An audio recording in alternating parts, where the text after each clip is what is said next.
गोविंद दामोदर माधवेति। हे कृष्ण हे यादव है सखेति। देहांत काले तुम सामने हो, बंसी बजाते मन को लुभाते। गाती यही मैं तन नाथ त्यागूं, गोविंद दामोदर माधवेति। प्यारे जरा तो मन में विचारो, क्या साथ लाए क्या ले चलोगे। गाओ यही नाम सदा पुकारो, गोविंद दामोदर माधवेति। नाता भला क्या जग से हमारा, आए यहाँ क्या कर रहे हो। सोचो विचारो हरि को पुकारो, गोविंद दामोदर माधवेति। हे कृष्ण हे यादव है सखेति। सच्चे सखा है हरि ही हमारे, माता पिता शील बंधु तो प्यारे। भला इसी में दिन रात गाओ, गोविंद दामोदर माधवेति। हे कृष्ण हे यादव है सखेति। कल भगवान ने बताया कि जब ईश्वर से जब मिलन होता है तो पूतना रूपी वासना का नाश हो जाता है। वासना जो है उसको पूतना बताया है, तो वो नाश हो जाता है और जीवन सही रास्ते पर चलने लगे। और जब जीवन सही रास्ते पर चलने लगता है तो तृणाव्रत रूपी रजोगुण, तृणाव्रत जो राक्षस मारा उन्होंने, उसका रजोगुण नष्ट हो जाता है और सत्वगुण बढ़ने लगता है। और जब सत्वगुण बढ़ने लगता है तो कन्हैया जो है माखन को उन्होंने बताया मन की चोरी का जीवन में सात्विकपन आ जाता है। माखन चोर है मतलब मन का चोर है, तो वो सात्विकता आ जाती है उसमें, जो मन की चोरी करता है। जीवन सात्विक होने का आसक्ति की मटकी फूट जाती है। जब जीवन सात्विक हो जाता है तो आसक्ति की मटकी फूट जाती है और सांसारिक शक्ति की मटकी कन्हैया ने फोड़ दी थी। सांसारिक शक्ति जब नष्ट हुई तो प्रभु के बंधन में आने पर बकासुर को क्या बताया, पाप और ताप, वो उनका वध हो जाता है, आघात। और सांसारिक ताप नष्ट हुआ और दावाग्नि शांत हो गई। जब दावाग्नि शांत हो गई तो इंद्रियां शुद्ध हो गई और इंद्रियां शुद्ध हुई तो जीव और ईश्वर का मिलन हो गया, यानी भगवान से मिलने लगे। और जब गोवर्धन लीला का बताया है कि जो गो यानी गोवर्धन यानी गो इंद्रियों गो यानी इंद्रियों का संवर्धन हुआ और पुष्टि हुई तो भक्ति रस उत्पन्न हुआ। और भक्ति रस जब उत्पन्न हुआ तो वरुण देव का पराभव हुआ। और वरुण देव किसको बताया, षड्रस का पराभव। षड्रस यानी शुद्ध पराभव होने से जीव शुद्ध हो गया। षड्रस का जब पराभव हुआ तो जीव शुद्ध हो गया। और चीर हरण लीला आई तो अज्ञान और वासना, चीर हरण को बताया अज्ञान और वासना, ये आच्छादन भगवान ने मिटा दिए। चीर हरण बाहवरण उपाधि नष्ट हुई और रासलीला हुई। जीव और ब्रह्म का तादात्म्य हुआ, उनका मिलना हुआ। वृद्धावस्था में इंद्रियों को शिथिल हो जाने पर शारीरिक काम तो चला जाता है किंतु बुद्धिगत काम बना रहता है। ऋषि भी काम के आगे हार मान गए थे, सो उन्होंने काम भाव को श्री कृष्णार्पण करके और वो गोपी बनकर वृंदावन में आ गए। काम वासना को उन्होंने त्याग के, क्योंकि वो भी हार गए थे, इंद्रियां तो शिथिल हो गई लेकिन मन का उनका वो नहीं हो पा रहा था, तब उन्होंने उससे हार माना और वो गोपी बन के वृंदावन में आ गए। वो गोकुल में। अब आ रही है रासलीला। महाप्रभु जी ने दशम स्कंद को गोवर्धन नाथ का हृदय कहा है। दशम स्कंद को गोवर्धन नाथ का हृदय कहा है और रासलीला को प्राण। हृदय में पंच प्राण होते हैं और रास पंचाध्यायी और श्रीमद् भागवत के पंच प्राण हैं। इसे फल प्रकरण भी कहते हैं। श्रीधर स्वामी कहते हैं कि रास पंचाध्यायी निवृत्ति धर्म का परम फल है। पंचाध्यायी निवृत्ति धर्म का परम फल है, मतलब जो रास बताया है वो निवृत्ति धर्म का परम फल है। सुखदेव जी सोचने लगे कि समाज में रासलीला श्रवण के अधिकारी कितने होंगे। जो अधिकारी नहीं होगा उसे इस लीला में काम ही दिखेगा। श्री राधा जी सुखदेव जी की गुरु हैं। उन्होंने सुखदेव का ब्रह्म संबंध कराया था। श्री राधा जी की कृपा के बिना रास लीला का गूढ़ तत्व रहस्य समझ पाना आसान नहीं है। सुखदेव जी अपने पूर्व जन्म में तोता थे और लीला निकुंज में राधा का नाम रटते हुए उड़ते फिरते थे। शुक यानी कृत राधा नाम के अखंड कीर्तन को सुनकर दया मूर्ति राधा जी वहाँ पधारी। उन्होंने देखा कि एक शुक उनके नाम का जप कर रहा है। उन्होंने उसे अपने पास बुलाया और हथेली पर बैठाकर सहलाते हुए कहा, वत्स कृष्णम वद राधेति माँ वद। कृष्ण ही तेरे सच्चे जनक हैं, उन्हीं के नाम का कीर्तन कर। इस प्रकार राधा जी शुक का मंत्र दीक्षा दे रही थी। श्री कृष्ण वहाँ आ गए। राधा जी आद्य संयोजिका और आह्लादिका शक्ति हैं और बिछड़े हुए जीवों को वह श्री कृष्ण से मिला देती है। ब्रज की अधीश्वरी देवी श्री राधा जी ही हैं, तभी महात्मा वृंदावन में राधे राधे जपते हैं। राधा जी की कृपा होने पर जीव भगवान के दर्शन पा सकता है। उनकी कृपा ही जीव को प्रभु से मिलाती है। सुखदेव जी पूर्व जन्म में सुख थे। सो भागवत में सुखदेव उवाच लिखने के बदले श्री शुक उवाच लिखा है। श्री का अर्थ है राधा और श्री शुक में गुरु शिष्य दोनों का नाम समाया हुआ है। भागवत में अन्य किसी भी व्यक्ति के नाम के आगे श्री शब्द प्रयुक्त नहीं किया गया है। ब्रह्मा उवाच, संत कुमार उवाच, व्यास उवास ऐसा ही लिखा गया है। व्यास जी के नाम के आगे भी श्री विशेषण नहीं है। केवल कृष्ण और सुखदेव के नाम के आगे ही श्री विशेषण प्रयुक्त हुआ है। भगवान कृष्ण राधा जी के हृदयेश्वर हैं और सुखदेव जी कृपा पात्र शिष्य हैं। अतः इन दोनों के नाम के आगे श्री विशेषण प्रयुक्त हुआ है। राधा जी ने श्री कृष्ण को तोता देते हुए कहा, यह सुख मुझे बड़ा प्रिय है।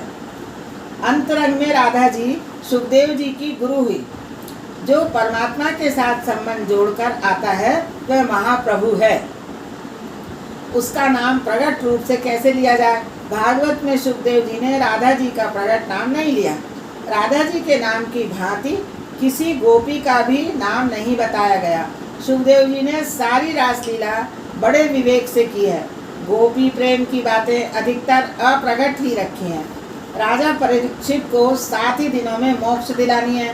राधे राधे करने लग जाएं तो सुखदेव जी समाधिस्थ हो जाएंगे। फिर राजा का क्या होगा? वार्ता, कथा, वर्णन वियोगावस्था में ही अधिक हो सकते हैं। वियोग जब होता है तभी ये सब कथा और वार्ता ये सब अधिक हो सकता है, पूर्ण संयोगावस्था में नहीं। यह अंतरंग लीला काम रहित है। 11 वर्ष के बालक में काम भाव कैसे जाग सकता है? सपत्नी मत्सर गोपियों में नहीं था। यह साधारण स्त्री पुरुष का मिलन नहीं था। यदि होता तो सुखदेव जी जैसे महायोगी इसका वर्णन भी नहीं करते। ऐसी कल्पना न करो कि गोपी गांव की कोई स्त्री हैं। सुखदेव जी का ही नाम गोपी है। सुख हृदय का भाव, सुख मतलब हृदय का भाव, प्रेम भाव ही गोपी है। देह भान भूलकर प्रत्येक इंद्रिय से भक्ति रस का पान करने वाला विशुद्ध जीव गोपी है। साधारण जीव गोपी की कथा करने या सुनने का अधिकारी नहीं है। ऊपर नित्य सिद्धा और साधन सिद्धा गोपियों की चर्चा की हुई है। कुछ ज्ञानी ब्रह्मरूप होना चाहते हैं, कुछ गोपियां ईश्वर के साथ एक होना नहीं चाहती। एक होंगी तो ईश्वर के रसास्वाद का अनुभव नहीं कर पाएंगे। जीव ईश्वर के साथ एक हो जाए तो उनके रसात्मक स्वरूप का अनुभव नहीं किया जा सकता। ईश्वर के रस स्वरूप होने के कारण ज्ञानी पुरुष उसमें डूब जाते हैं। ईश्वर के रस स्वरूप होने के कारण ज्ञानी पुरुष उसमें डूब जाते हैं, फिर भी वे रसात्मकता का अनुभव नहीं कर पाते, क्योंकि वे ईश्वर से कुछ भिन्न रहते हैं। ईश्वर से पृथक रहकर ही उनका रसानुभव किया जा सकता है। नित्य सिद्धा गोपियां वे हैं जो कन्हैया के साथ आई हुई हैं। साधन सिद्धा गोपियों के कई भेद हैं। श्रुति रूपा वेद के मंत्र गोपी बनकर आए हैं। श्रुति रूपा वेद के मंत्र गोपी बनकर आए हैं। ईश्वर का अतिशय वर्णन तो वेदों ने किया, फिर भी अनुभव नहीं हो पाया। केवल वाणी का नहीं, ईश्वर का ध्यान का विषय है। संसार का विस्मरण हुए बिना ईश्वर से साक्षात्कार नहीं हो पाता। वे वेदाभिमानी देव गोकुल में गोपी बनकर आए। ऋषि रूपा जीव का सबसे बड़ा शत्रु है काम। ऋषियों ने बहुतेरा प्रयत्न किया, फिर भी काम मर नहीं पाया। तप करने से शरीर और इंद्रियों का काम तो चला जाता है, किंतु मन में बसा हुआ काम, बुद्धिगत काम नहीं जाता। ब्रह्म संबंध स्थापित किए बिना बुद्धिगत काम बना ही रहता है। उस काम को कृष्णार्पण करना है। विश्वामित्र और पाराशर जैसे महान तपस्वी ऋषि भी काम के वशीभूत हो गए थे। सूर्य को छिपा देने वाले मुनि काम को दूर न कर सके। काम मर न पाया तो ऋषि थक हार कर गोपी बनकर गोकुल में आ गए। हम श्री कृष्ण को काम अर्पण करके निष्कामी बनेंगे। जो काम को मार सकता है उसके लिए कृष्ण दूर नहीं है। काम तो अनंग है, वह जीव को आत्मशक्ति को धीरे धीरे मारता है। सात्विक भोजन के बिना वह नहीं मर पाएगा। काम श्री कृष्ण को दूषित नहीं कर सकता। श्री कृष्ण का चिंतन करने वाले का भी जब काम कुछ नहीं बिगाड़ सकता तो स्वयं कृष्ण का वह क्या बिगाड़ेगा। गर्ग संहिता में एक कथा है। एक बार श्रवण मास में रास के समय भगवान कृष्ण विलंब से आए तो गोपियों ने उनसे कारण पूछा। कृष्ण ने कहा, मेरे गुरु मुनि दुर्वासा आए हैं, मैं उनके दर्शनार्थ गया था। गोपियों को आश्चर्य हुआ, आपके गुरु तो कृष्ण हैं। कृष्ण ने कहा, हाँ, दुर्वासा मुनि मेरे ब्रह्म विद्या के गुरु हैं। गोपियों ने सोचा, भगवान के गुरु कितने महान होंगे, हम उन्हें भोजन कराएंगी। श्री कृष्ण ने कहा, मेरे गुरु भूख लगने पर दिन में एक ही बार दुर्वा रस पीते हैं, भोजन नहीं करते। तुम्हारा प्रेम शुद्ध होगा तो वे आहार करेंगे। गोपियों ने भांति भांति के मिष्ठान बनाए। अब दुर्वासा को बुला लाए। मुनि का आश्रम तो यमुना पार सामने किनारे पर था। बाढ़ आई हुई थी, करें तो क्या करें। उन्होंने श्री कृष्ण से पूछा तो उन्होंने कहा,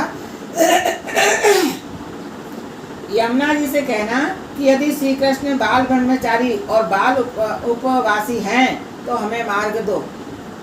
गोपियां तो जानती थी कि कृष्ण दूसरों को परमानंद देने के लिए ही लीला करते हैं। गोपियां अधिकारी थीं। यमुना जी ने मार्ग दिया और गोपियां आश्रम में आईं और दुर्वासा से भोजन करने का आग्रह किया। दुर्वासा ने कहा, वैसे तो खाने की कोई इच्छा नहीं है, फिर भी तुम्हारी इच्छा है तो मेरे मुंह में ग्रास रखती जाओ। गोपियों ने जो कुछ खिलाया वह सब कुछ उनके पेट में चला गया। उन्होंने दुर्वासा जी से पूछा, आपने भोजन तो भली भांति किया है ना। दुर्वासा जी बोले, नहीं, मैं तो नित्य उपवासी हूँ। यदि मेरी बात जचती नहीं है तो यमुना जी से कहना, यदि दुर्वासा नित्य उपवासी है तो आप हमें मार्ग दें। बिल्कुल वैसा ही हुआ। गोपियों ने कृष्ण से सब कुछ बताया। गुरु शिष्य दोनों बराबर के हैं। इतनी सारी रानियां होते हुए भी श्री कृष्ण बाल ब्रह्मचारी हैं, और यह कैसा उपवासी है। दुर्वासा को किसी भी प्रकार की वासना नहीं है। उन्होंने खाया तो बहुत, किंतु स्वाद के लिए नहीं। खाने वाला और खिलाने वाला नारायण है। दुर्वासा की यह ब्रह्मोपासना है। खाने वाला और खिलाने वाला ब्रह्म है। दुर्वासा की बात सच है कि ये नित्य उपवासी हैं। कृष्ण और दुर्वासा को किसी भी वस्तु के प्रति कोई आसक्ति या वासना थी ही नहीं। सब कुछ भोग कर भी वे निष्कामी थे। श्री कृष्ण ने गृहस्थाश्रम और संन्यासाश्रम का समन्वय ही दिखाया है। वे निष्कामी हैं। निष्काम श्री कृष्ण का ध्यान करने वाला व्यक्ति स्वयं भी निष्काम हो जाता है। चीरहरण लीला की ऋषि रूपा गोपियां 5-6 वर्ष की कुमारी थीं। उन कुमारियों की इच्छा है कि श्री कृष्ण उनको पति रूप में मिले। इसमें भाषा तो लौकिक है, किंतु रहस्य अलौकिक है। श्री कृष्ण उनको पति रूप में मिले, इसमें भाषा तो लौकिक है, किंतु रहस्य अलौकिक है। जब तक जीव आवरण के अंदर होता है, तब तक वह ईश्वर से मिल नहीं पाता। श्री कृष्ण ने सखियों से योग्य समय में मिलने का वचन दिया था। ध्यान रहे कि रास में गोपियों की देह से मिलन नहीं है। गोपियों ने पंच भौतिक शरीर का त्याग कर दिया है। इन गोपियों का स्वरूप अप्राकृत चिन्मय आनंद रूप है। पंच महाभूत के शरीर को परमात्मा स्पर्श नहीं करते। भागवत में स्पष्ट कहा है कि रास लीला पंच भौतिक शरीर के त्याग के बाद ही हुई थी। किसी को शंका होगी, गोपियों का पंच भौतिक शरीर कैसे छूट गया? श्री कृष्ण का वियोग तो अग्नि है। पति के विरह में जिस प्रकार पतिव्रता पत्नी जलती है, उसी प्रकार परमात्मा का विरह जीव को जलाता है। प्रभु के विरह काल में जीव का संसार में रममाण रहना पाप है। श्री कृष्ण ही विरह अग्नि ने गोपियों के पंच भौतिक शरीर को जला दिया था। उन्हें भी श्री कृष्ण की भांति रसात्मक शरीर की प्राप्ति हुई थी। पंच भौतिक शरीर के रहने पर परमात्मा से मिलन नहीं हो पाएगा। गोपियां कृष्ण विरह में जलती हैं। अज्ञानवश यह जीव सांसारिक वासनाओं में खिलवाड़ करता रहता है। संसार के भोग रोग के समान ही है। संसार के भोग रोग के समान है। गोपियां तो परमानंद रूप परमात्मा से मिलना चाहती हैं। श्री कृष्ण के दर्शन मात्र से अब उनको तृप्ति नहीं हो पाती। दर्शन में द्वैत है। गोपियां परमात्मा से एक रूप होना चाहती हैं। जब से गोवर्धन लीला में गोपियों को श्री कृष्ण के परमात्मा स्वरूप का दर्शन हुआ, तभी से उनके हृदय में प्रेम भाव का बीजारोपण हुआ था। उन्होंने कन्हैया को बांसुरी भी सुनी। प्रेम का आरंभ द्वैत से होता है। प्रेयसी और प्रियतम अलग अलग होते हैं। समय के साथ प्रेम बढ़ता जाता है तो दोनों को एकाकार हो जाने की इच्छा होती है। मैं अब तू होने की इच्छा रखता है। अद्वैत की इच्छा जाग उठती है। मैं मिटकर तू होना, स्वयं को प्रिय पात्र से मिला देना, प्रिय पात्र से सायुज्य सिद्ध करना ही प्रेम है। कई बार गोपियों को उनकी सास बाहर नहीं निकलने देती थी। उनकी व्याकुलता को देखकर कन्हैया उनके रसोई घर में प्रकट हो जाता। जीव जब अति आतुर होता है, तब ईश्वर उसे मिलने के लिए आते हैं। गोपियों का प्रेम धीरे धीरे बढ़ता जा रहा है। श्री कृष्ण से मिलना है, एक होना है। अब पल भर का भी विरह सहा नहीं जाता। कृष्ण विरह में मूर्छित हो जाती थी। अब उनमें और कोई वासना नहीं है। जीव शुद्ध होकर ईश्वर से मिलने के लिए आतुर हो गया है। अब रास लीला होगी। कृष्ण ने अपने बाल मित्रों से कहा था कि जब भी किसी गोपी को मूर्छा आए, उन्हें बुलाया जाए। वे गोपियों की मूर्छा उतारने का उपाय जानते हैं। गोपियों के मन और प्राण उन्हीं में हैं। गोपी मूर्छित हुई तो कन्हैया को बुलाया गया। वे समझ गए कि गोपी का प्रेम भाव बढ़ गया है। गोपी को सहलाते हुए कन्हैया ने कान में कहा, शरद पूर्णिमा की रात्रि को तुझसे मिलूंगा, तब तक धीरज रखकर मेरा सतत ध्यान करती रहना। वैष्णव तो प्रेमी से मिलने को आशा में ही जीते हैं। कन्हैया अवश्य मिलेगा। गोकुल की सभी गोपियां रास में नहीं आई थी। जिन गोपियों को अधिकार प्राप्त हुआ था वे ही जा सकी थी। युवावस्था से ही भक्ति का रंग लगाना चाहिए। वृद्धावस्था में भक्ति का रंग चढ़े वह ठीक तो है, किंतु उत्तम नहीं है। केवल वृद्धावस्था में ही भक्ति आरंभ करता है, उसे युवावस्था के काम सुख का स्मरण सताता रहता है।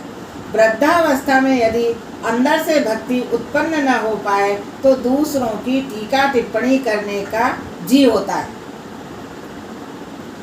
पराये के, दूसरे के रहन सहन, घर गृहस्थी, व्यवहार आदि की चूं चपड़ करते रहना सबसे बड़ा पाप है।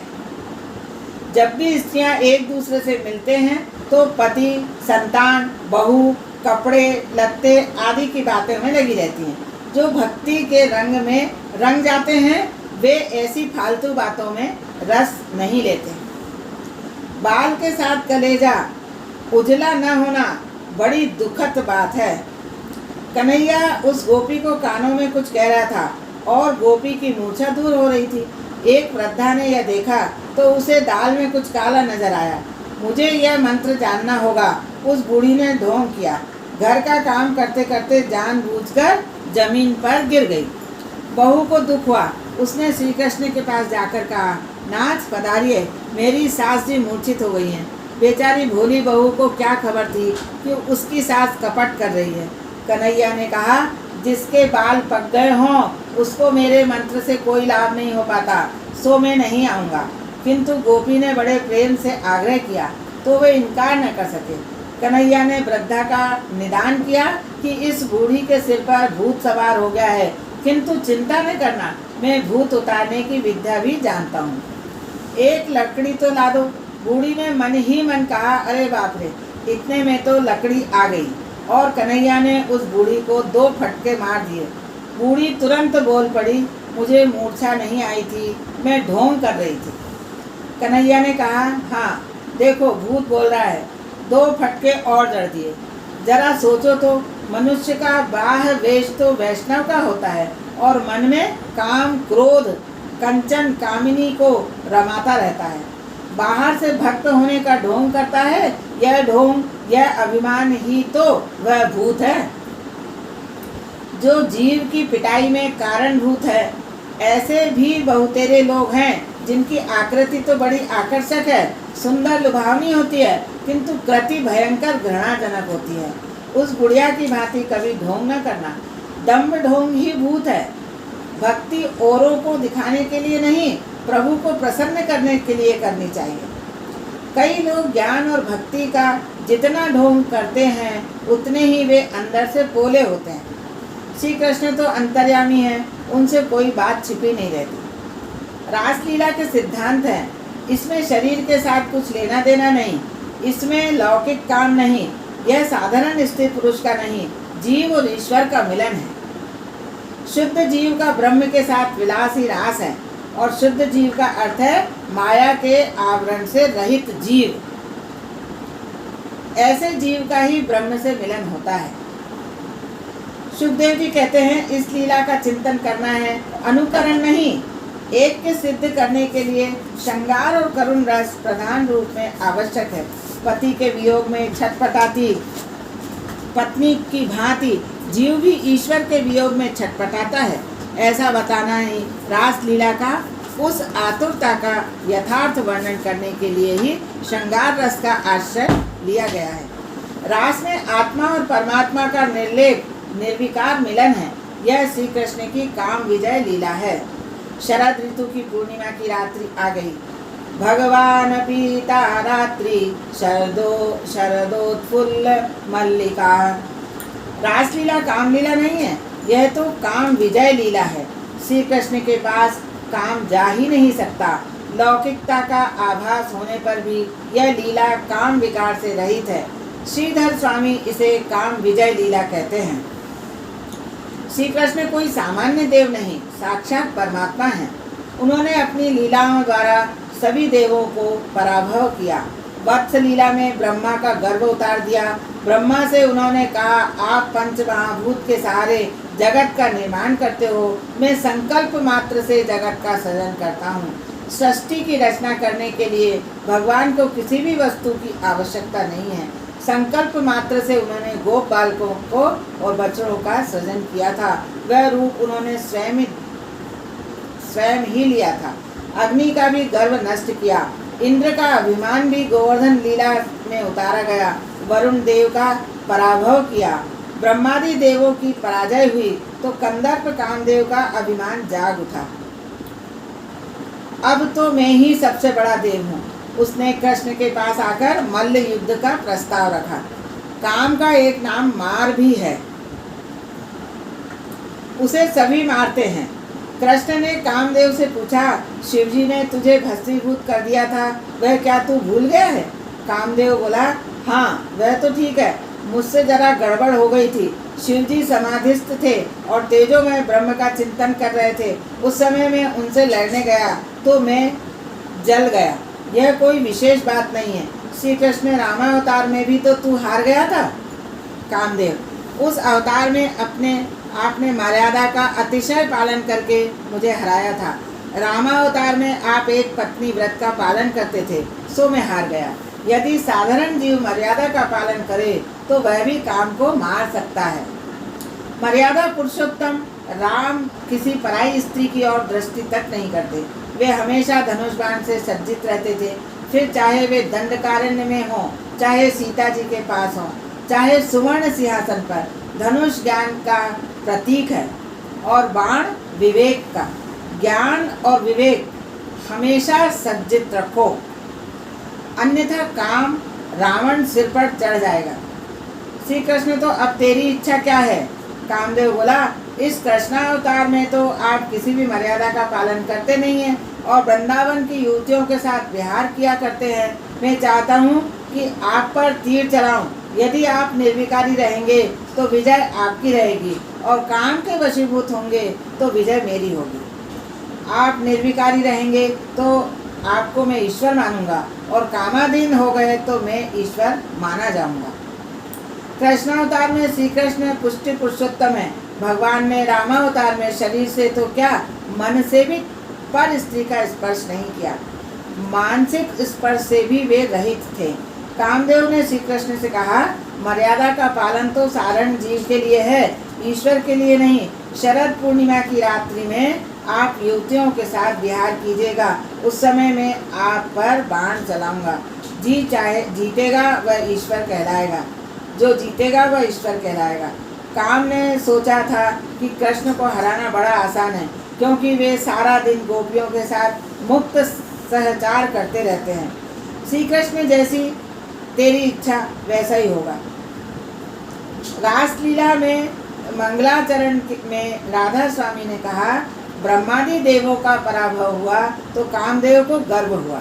वह भगवान से युद्ध करने आया, भगवान ने उसको हरा दिया। यह रासलीला काम के पराभव हेतु ही है। श्री कृष्ण गोपियों के साथ विहार तो करते थे, किंतु उनका मन निर्विकारी ही था। वन में किसी वृक्ष के नीचे एकांत में समाधिस्थ होना, संयम का पालन करना, काम को हराना कोई विशिष्ट बात नहीं है। किंतु श्री कृष्ण ने तो अनगिनत सुंदरियों के साथ रहकर काम का पराभव किया। काम ने धनुष बाण फेंक दिए और श्री कृष्ण की शरण ली। इसी से श्री कृष्ण का एक नाम मदन मोहन है। श्री कृष्ण तो योग योगेश्वर हैं। काम ने प्रायः सभी को हरा दिया था, सो उसका गर्विष्ठ होना स्वाभाविक ही था। रासलीला में भगवान ने उसके इस गर्व का नाश किया। देवी भागवत में व्यास जी कहते हैं कि एक बार वे भी कामाधीन हुए थे। पराशर ने 60,000 वर्ष तक तपस्या की। वे एक बार यमुना पार कर रहे थे, तब नाव खेती हुई। धीवर कन्या पर आसक्त हुए। धीवर कन्या ने कहा, कहाँ आप जैसे पवित्र ब्राह्मण और कहाँ मैं शुद्ध धीवर कन्या, किंतु क्या काम भी जाति देखता है? ऋषि ने कामेच्छा व्यक्त की। मत्स्य गंधा ने कहा, यह दिवस का समय है, सो सब लोग हमें देख लेंगे। दिवस में ऐसा कर्म निषिद्ध है। पराशर ने अपने तपोबल से अंधकार का बादल रच के सूर्य को आवृत करके चारों ओर अंधकार फैला दिया था। पराशर ऋषि सूर्य को तो ढक सकते थे, किंतु अपने काम को, वेग को न रोक सके। काम को जीतना बड़ा दुष्कर है। जो काम के अधीन होकर उसकी मार खाता है वह साधारण जीव है। जो काम को मारकर उसको स्व अधीन करता है वह ईश्वर है।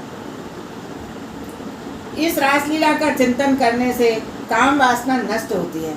इस लीला में जीव और ईश्वर के मिलन का निरूपण है। यह मिलन उच्च कक्षा का है। प्रेम का आरंभ द्वैत से होता है और अंतिम परिणित अद्वैत में। मिलन ही वह फल है। भागवत का उद्देश्य है ईश्वर को दिखाना तथा उनकी प्राप्ति करना।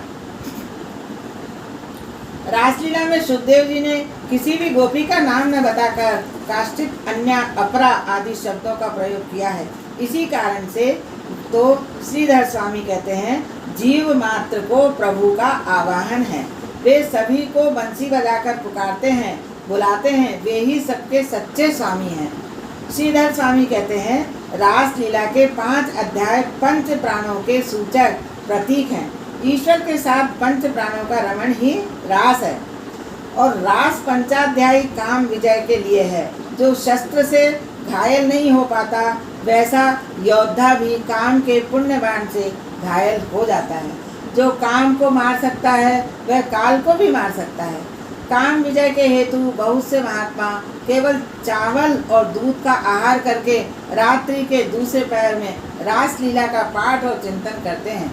वे मन में कल्पना करते हैं कि मैं वृंदावन में हूँ, रास मंडली के मध्य में तो राधा कृष्ण है, एक हाथ में कृष्ण ने बांसुरी पकड़ी है, दूसरा हाथ राधा जी के कंधे पर रखा हुआ है, एक एक गोपी के साथ एक एक कृष्ण है। इस रासलीला के चिंतन से काम वासना नष्ट होगी।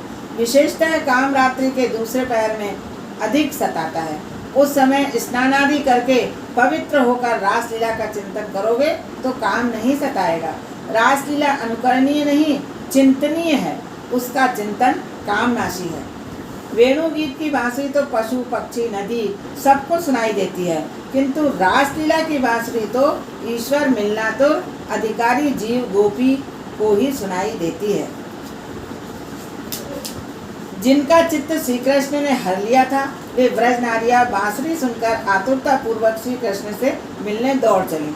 गोपियां अपने सांसारिक कार्यों को एक ओर छोड़कर भगवान से मिलने दौड़ती हैं। अपनी सखियों के साथ लेने के लिए वे रुकती नहीं।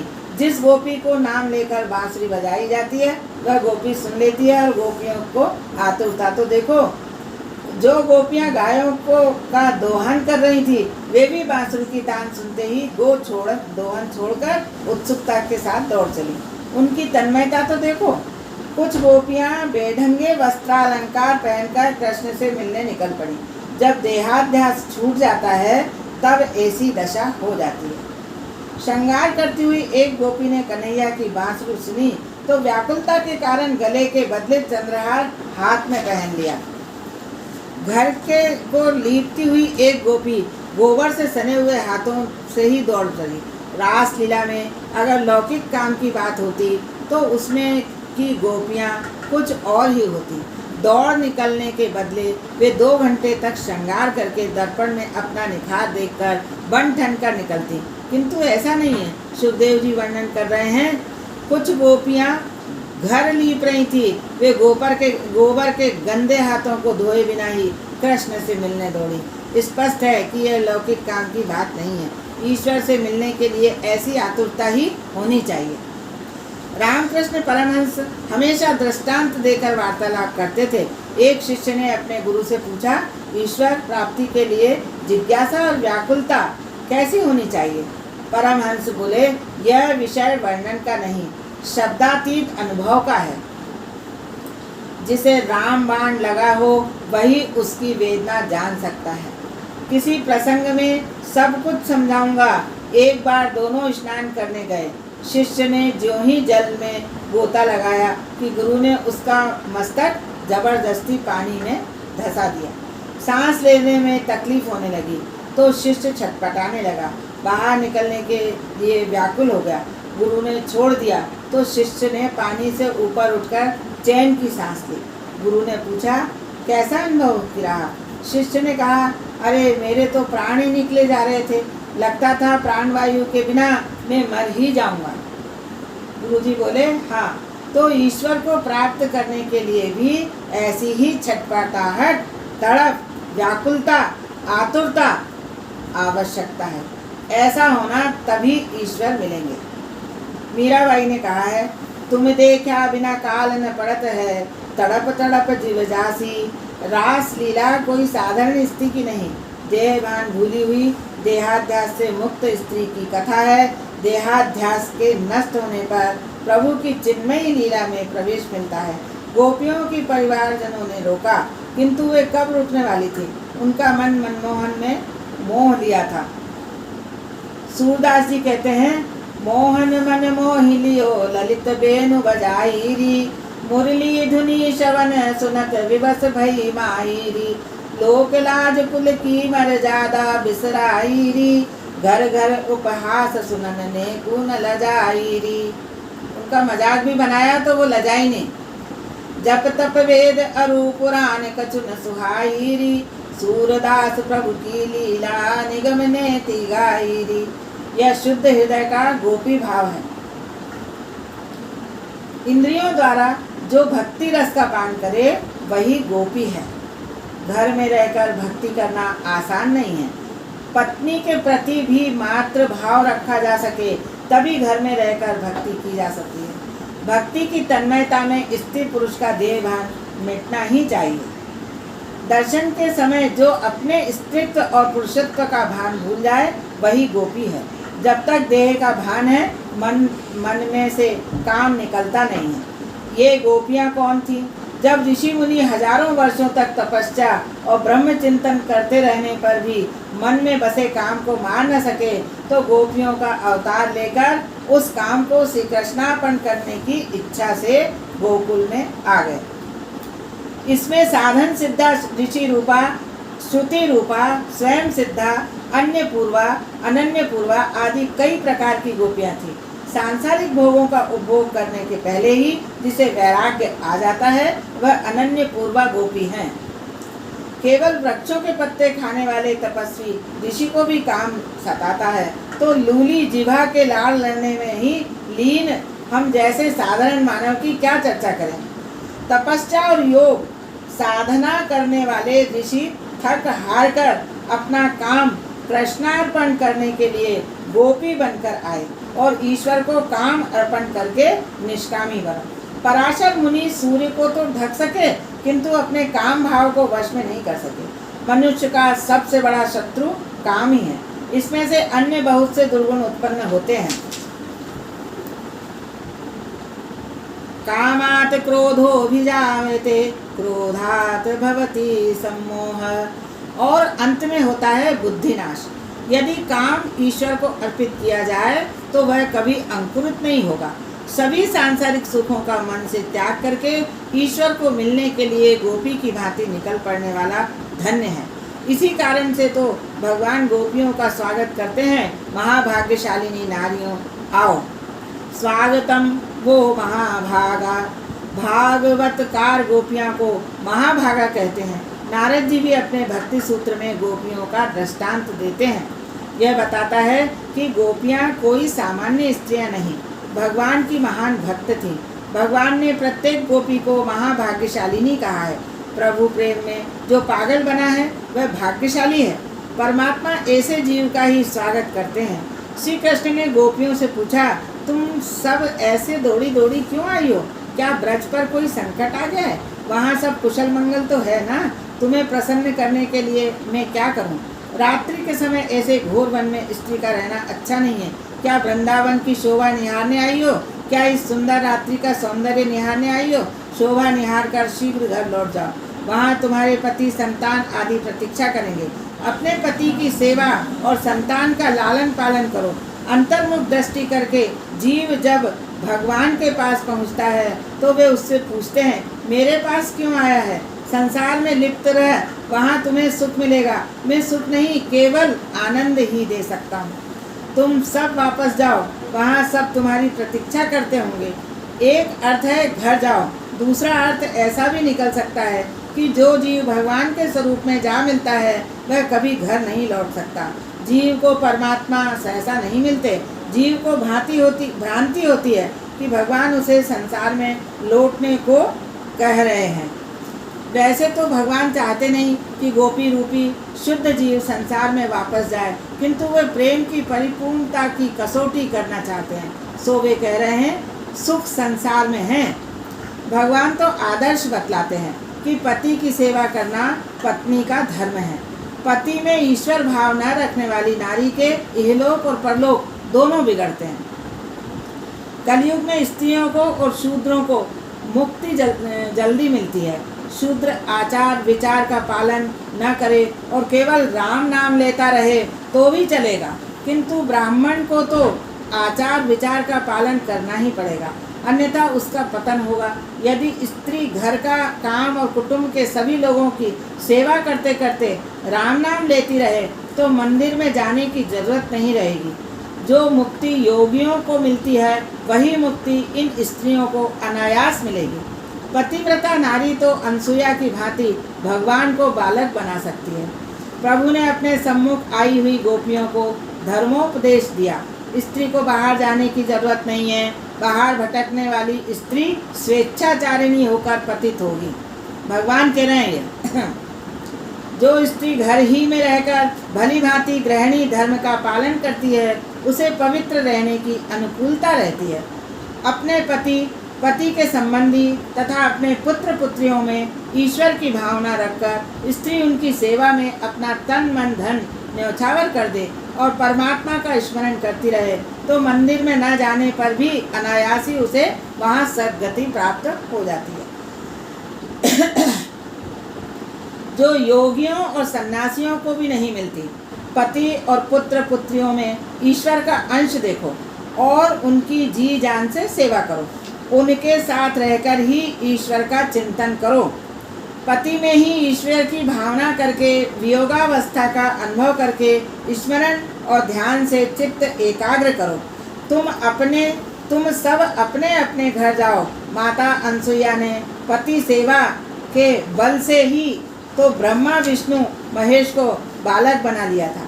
पतिव्रता का धर्म सबसे महान है। गोपियों में श्री कृष्ण कहते हैं अपने घर जाओ। उस महान पतिव्रता धर्म को छोड़कर यहाँ क्यों आई हो? अपने पति और संतान को भगवान का अंश मानकर प्रण से उनकी सेवा करोगी तो घर में रहने का भी तुम्हारा कल्याण होगा। कृष्ण कहते हैं मेरे संयोग की अपेक्षा मेरे वियोग में तुम्हें कई गुना अधिक सुख मिलेगा।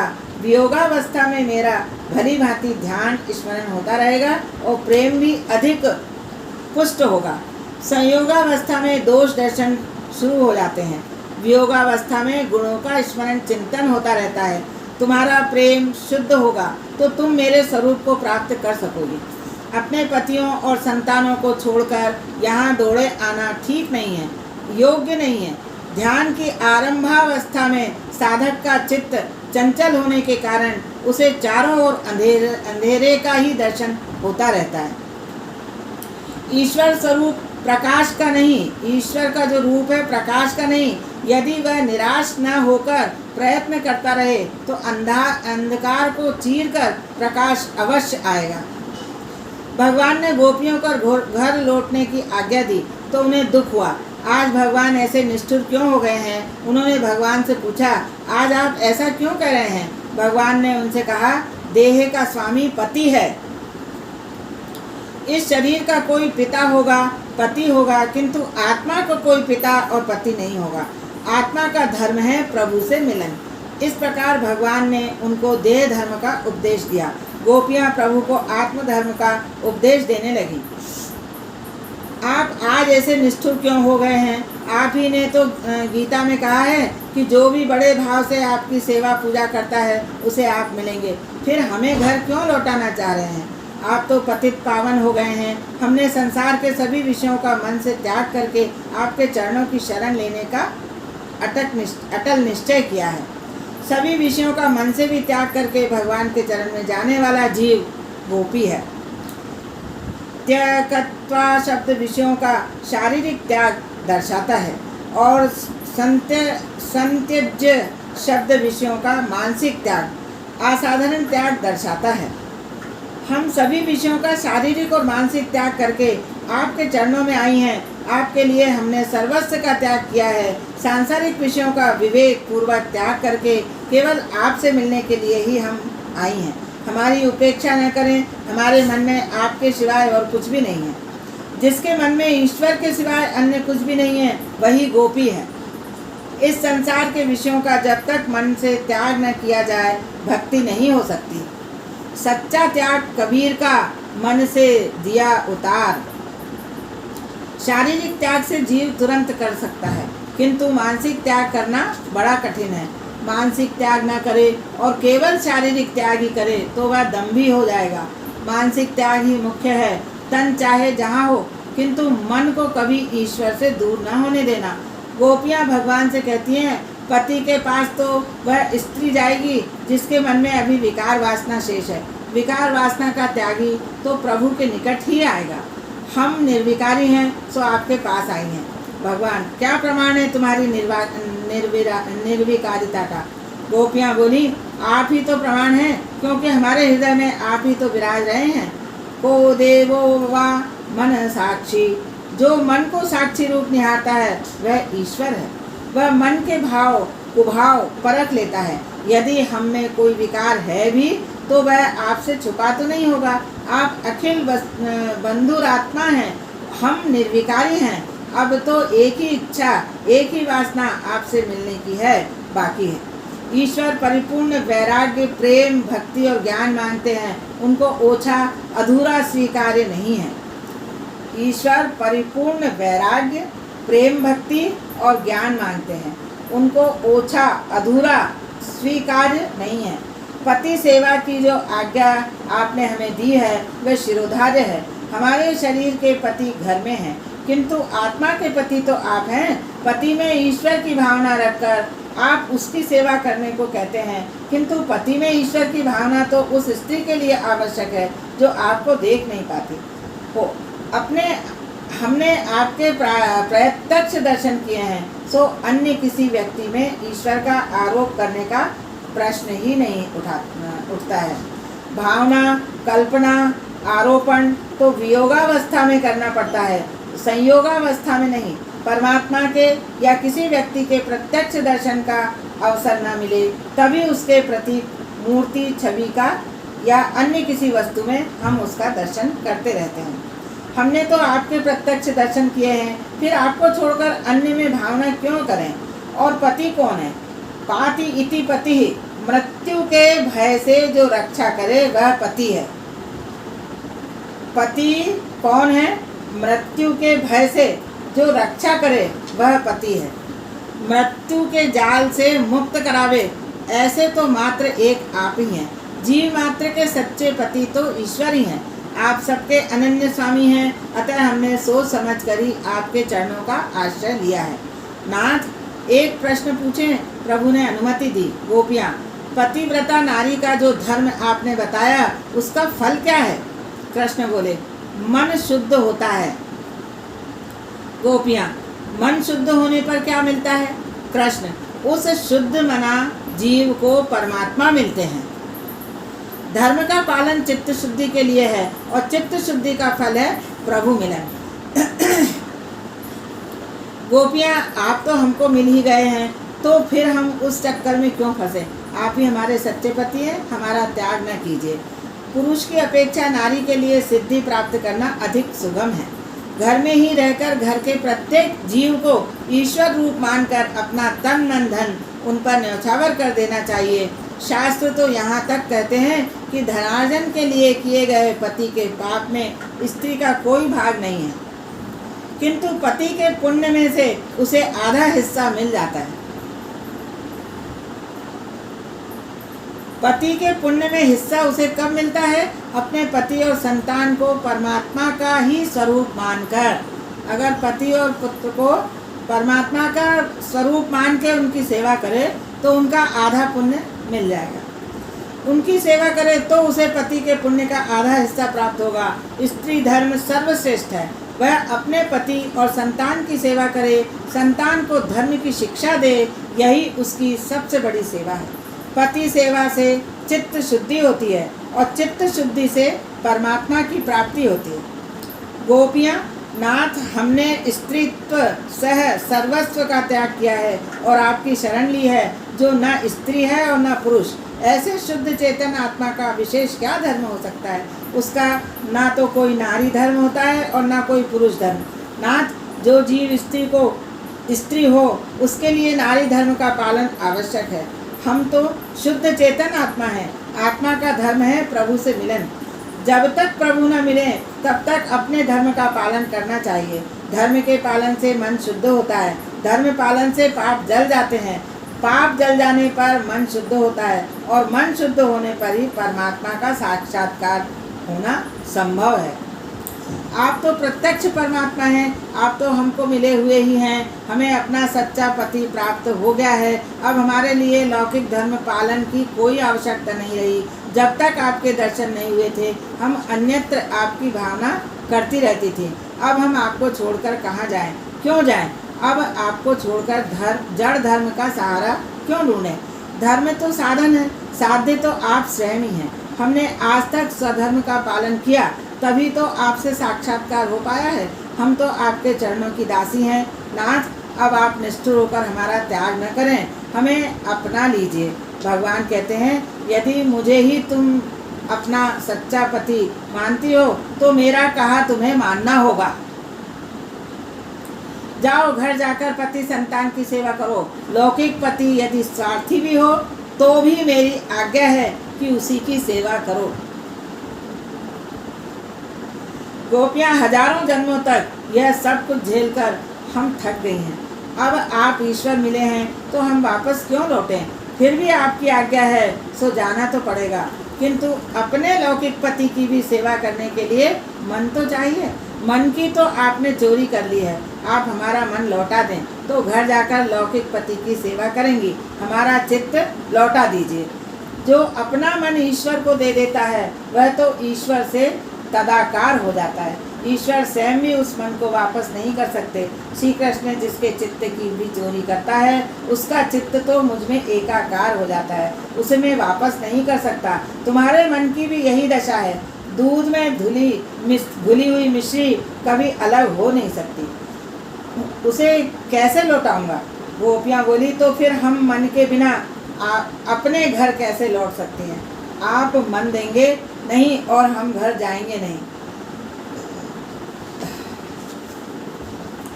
हमारे पांव आपके चरण कमलों को छोड़कर एक कदम भी हटने को तैयार नहीं है। हम ब्रज को लौटें तो कैसे लौटें? यदि हम लौटें तो भी मन के बिना वहाँ हम क्या करेंगे? प्रभु में योग शक्ति से तुम सबको वहाँ पहुँचा दूँ तो? गोपियाँ, हमारे शरीर को तो पहुँचा दोगे किंतु मन तो साथ नहीं जाएगा। हम वहाँ क्या करेंगे? हमारा मन आपसे मिल गया है। हम भी आपके स्वरूप से तदाकार होना चाहती हैं। जहाँ मन होगा वहीं जीवात्मा भी होगा। मन तो ईश्वर से ही जा मिलेगा। संसार के जड़ पदार्थों में मन का लय नहीं हो सकता। मन और संसार विजातीय है, मन और ईश्वर सजातीय है। सजातीय तो सजातीय से ही मिल पाएगा। मन जड़ नहीं चेतन है, सो वह चेतन परमात्मा से ही मिलेगा। मन ईश्वर में ही स्थिर हो सकता है। इसी कारण से तो ज्ञानी लोग अपना मन ईश्वर को देते हैं। मन किसी स्त्री या पुरुष को नहीं, केवल श्री कृष्ण को ही दिया जाए। मन जहाँ मिल जाएगा वहाँ आत्मा भी मिल जाएगी। नाथ, हमारा मन आपसे मिला है। हम आपके लिए ही जी रही हैं। आपको छोड़कर जाने की हमारी कोई इच्छा नहीं है। प्रभु, मैं तुम्हारा प्रेम जानता हूँ, फिर भी आज तो तुम अपने अपने घर लौट जाओ। गोपियाँ, अब तो हम नहीं जा सकेंगे, चाहे प्राण ही क्यों न चले जाएं। प्रभु निरुत्तर हो गए। उन्होंने पूछा, क्या इच्छा है तुम्हारी? तुम्हारा क्या स्वागत करूं? गोपियाँ बोली, नाथ, बस केवल अपने अधरामृत का दान करो जिससे आपका कभी वियोग ही न हो।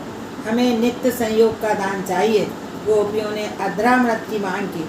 आरंभ में ही कहा गया है कि भागवत में समाधि भाषा प्रधान है, लौकिक नहीं। अधरामृत का भी विशिष्ट अर्थ है। अधरामृत का मतलब समझो आप। पृथ्वी का एक नाम है धरा, धरती इति धरा, धराया अमृतम धरामृतम, धरामृतम न भवति इति धरा अधरामृतम। पृथ्वी को धरा कहते हैं क्योंकि वह सभी का धारण और पोषण करती है। पृथ्वी का अमृत धरामृत है, जो इस पृथ्वी का नहीं है, वैसा अमृत अधरामृत है। अधरामृत का अर्थ हुआ प्रेमामृत और ज्ञानामृत। जिस अमृत का कभी नाश नहीं होता वह प्रेमामृत और ज्ञानामृत ही है। फिर से सुन लो। पृथ्वी को धरा कहते हैं क्योंकि वह सभी का धारण और पोषण करती है। पृथ्वी का अमृत धरामृत है, जो इस पृथ्वी का नहीं है, वैसा अमृत अधरामृत है। अधरामृत का अर्थ हुआ प्रेमामृत और ज्ञानामृत। जिस अमृत का कभी नाश नहीं होता वह प्रेमामृत और ज्ञानामृत ही है। हे नाथ, हे प्रभु, हमें उस ज्ञानामृत का दान करो जिसे पाकर ईश्वर से, आपसे प्रथा दैत्य का भाव ही न रहे। ऐसा ज्ञान दो कि हमें कभी आपसे बिछुड़ना ही ना पड़े। जब तक अधरामृत और प्रेमामृत ज्ञानामृत न मिला हो तब तक हृदय में अग्नि धधकती रहती है। सो ऐसा ज्ञान दो कि सभी में हम आपका ही दर्शन करती रहें। प्रत्येक में ईश्वर का अस्तित्व है, ऐसा मानकर जब व्यवहार करोगे तभी जगत गोकुल बनेगा और वैकुंठ बनेगा।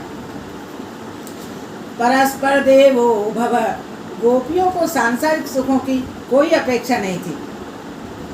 वे तो सभी लौकिक सुखों का त्याग करके आई थी।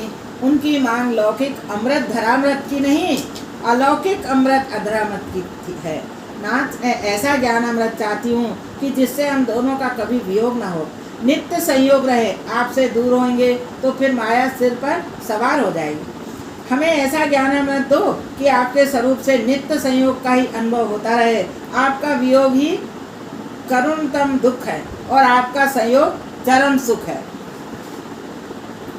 प्रभु ने कहा, नित्य संयोग रूप अधरामृत देना या न देना मेरी इच्छा पर निर्भर है। ऐसा दान मैं तुम्हें देना नहीं चाहता। तुम्हें अधरामृत ना दूं तो सखियां अधिक अकड़ मत दिखाइए। अंतिम उपाय हमारे हाथों में है। हम आपके लिए नहीं किंतु आपकी कीर्ति कलंकित न हो इसलिए मना रही हैं। आपकी कीर्ति की वृद्धि के लिए ही हम आपसे प्रार्थना कर रही हैं। यदि हमें नित्य संयोग रूप अधरामृत देंगे तो आपकी प्रतिष्ठा बढ़ेगी, अन्यथा हम विरह अग्नि में शरीर को भस्मीभूत कर देंगे। हमने सुना है कि मृत्यु के अंतिम पलों में जिसका चिंतन किया जाए वह उसे मिलता है। शास्त्रानुसार अंतकाल में जिसका स्मरण करते हुए देह त्याग होवे उसी में जीव लीन हो जाता है। हमारे मन में अन्य कोई भी नहीं है। हम अपनी अंतिम सांस तक आपका ही स्मरण ध्यान चिंतन करेंगे और आपका नाम जपते हुए प्राण त्याग करेंगे। सो आप तो हमें मिलेंगे ही। हम जीते जी चाहे आपको ना पा सकें, मरने के बाद तो पाएंगे ही। किंतु लोग क्या कहेंगे? वे कहेंगे यह कृष्ण कितना निष्ठुर है कि गोपियों ने विरहाग्नि में जलते हुए प्राण त्याग दिए, फिर भी उसने कृपा नहीं की। उन गोपियों का प्रेम तो हार्दिक था किंतु कृष्ण का हृदय कठोर था। नाथ, प्राण त्याग करने में हमें कोई बाधा नहीं है, किंतु हम चाहती हैं कि आपकी अपकीर्ति ना हो, इसलिए हम आपको मना रहे हैं। प्रभु, आप तो सर्वत्र सर्वव्यापी हैं, अतः आपसे मिलन तो होना ही है। ज्ञान मार्ग में ज्ञान की प्राप्ति है और भक्ति मार्ग में भक्ति की, किंतु हम यह नहीं चाहते कि आपकी जग हंसाई हो। गोपियों के ये वचन सुनकर श्री कृष्ण ने पराजय मान ली। इसी कारण से तो गोपियों के उन वचनों की महाप्रभु जी ने जय जयकार की। तासा वाचो जयंती ही। वैसे तो भगवान की पराजय न तो कभी हुई और न कभी होगी, किंतु गोपियों के साथ बातचीत में गोपियों की विजय हुई। यह तो जीव और ईश्वर का वार्तालाप है। जीव की कसौटी कर लेने के बाद ही ईश्वर उसे अपनाते हैं। गोपियों की हर प्रकार से परीक्षा कर लेने पर श्री कृष्ण ने उनको अधरामृत, दिव्य रस, अद्वैत रस का दान दिया। प्रभु ने सोचा इन गोपियों का प्रेम सच्चा है, यदि मैं इन्हें दूर हटाऊंगा तो ये प्राण त्याग करेंगी। प्रभु को विश्वास हो गया कि जीव शुद्ध भाव से मुझे मिलने आया है, तो उसे अपना लिया। प्रभु ने एक साथ अनेक स्वरूप धारण किए। जितनी गोपियां थी उतने स्वरूप प्रकट किए और प्रत्येक गोपी के साथ एक एक स्वरूप ने रास का आरंभ किया। अष्ट सखियां सेवा में उपस्थित थी। हजारों जन्मों का विरही जीव आज प्रभु के सम्मुख उपस्थित हो सका। प्रभु ने हरेक गोपी को छाती से लगाकर आलिंगन किया। गोपियों को, शुद्ध जीवों को परमानंद प्राप्त हुआ। जीव आज ईश्वरमय हो गया, दोनों एक हो गए। इस मिलन में जीव और ईश्वर दोनों को आनंद हुआ। गोपियाँ कृष्णमयी, भगवानमयी हो गईं। सभी हाथों से हाथ मिलाकर नाचने लगे। यह तो ब्रह्मा से जीव का मिलन है। इस प्रकार अद्वैत सिद्धांत के आचार्य शुकदेव जी ने रासलीला में अद्वैत का वर्णन किया है। रास में साहित्य, संगीत और नृत्य का समन्वय रहता है। इस रासलीला में काम का अंश निहारते निहारते ब्रह्मा जी सोचने लग गए कि कृष्ण और गोपियां निष्काम तो हैं, फिर भी देहभान भूलकर पराई नारी से इस प्रकार लीला करना शास्त्र मर्यादा का भंग ही है। कृष्णावतार धर्म मर्यादा के पालन के लिए है, स्वेच्छाचार करने के लिए नहीं।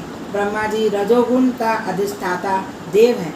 जिसकी आंखों में रजोगुण है वह हर कहीं वैसा ही देखता रहता है। ब्रह्मा सशंकित हुए। श्री कृष्ण इधर सोच रहे हैं, मैंने ही तो इस बूढ़े को धर्म सिखाया था, आज का यह मुझे धर्म सिखाने जा रहा है। ब्रह्मा यह नहीं जानता कि यह रासलीला धर्म नहीं, धर्म का फल है। प्रभु ने एक और खेल रचा, सभी गोपियों को अपना स्वरूप दे दिया। अब कृष्ण ही कृष्ण दिखाई दे रहे थे, गोपी थी ही नहीं।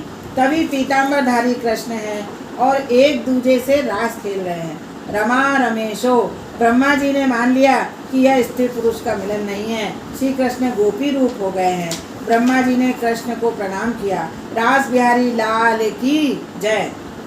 यह मिलन विजातीय तत्वों का स्त्रीत्व और पुरुषत्व का नहीं, अंश और अंशी का मिलन है। आज गोपियाँ श्री कृष्णमय प्रभुमय हो गई। ब्रह्म रूप हो जाने के बाद जीव का स्वत्व ही कहाँ रहता है। ब्रह्मा जी ने क्षमा याचना की। फिर जितनी गोपियाँ थी प्रभु ने उतने ही स्वरूप धारण किए और सभी गोपियों को दिव्यानंद का दान दिया। यदि इस लीला में काम का हेतु होता तो यह बंद कमरे में ही जाती, किंतु यह तो खुले आकाश के नीचे हुई थी। इस लीला में लौकिक कामाचार होता तो देवगण इसे निहारने के लिए नहीं आते। ब्रज की रासलीला में 11 वर्ष से कम उम्र के लड़के लड़कियां हिस्सा लेते हैं, क्योंकि इस उम्र के पश्चात ही लड़के लड़कियों में काम विकार का आरंभ होता है। मन में काम के जागते ही रास बिहारी कृष्ण का ध्यान करोगे तो काम नष्ट होगा। काम को मारने का अन्य कोई भी उपाय नहीं है। गोपियाँ चाहती हैं कि श्री कृष्ण उनके सिर पर हाथ रखकर आशीर्वाद दे, जिससे काम का नाश हो जाए। ईश्वर की कृपा होने पर लौकिक काम रति पति का नाश होता है। पुरुषत्व तो अभिमान और अहम का सूचक है। ईश्वर के घर में पुरुष अर्थात अभिमान का कोई स्थान नहीं है। जो जीव गोपी भाव नम्रता से आता है उसे प्रवेश मिल जाता है। नारद जी अफसोस करने लगे, वे पुरुष रूप में आने के बदले स्त्री रूप से आए होते तो उन्हें दिव्य रास रस की प्राप्ति हो जाती। नारद जी क्या जाने कि पुरुष तो एक पुरुषोत्तम और सब ब्रज नारी हैं।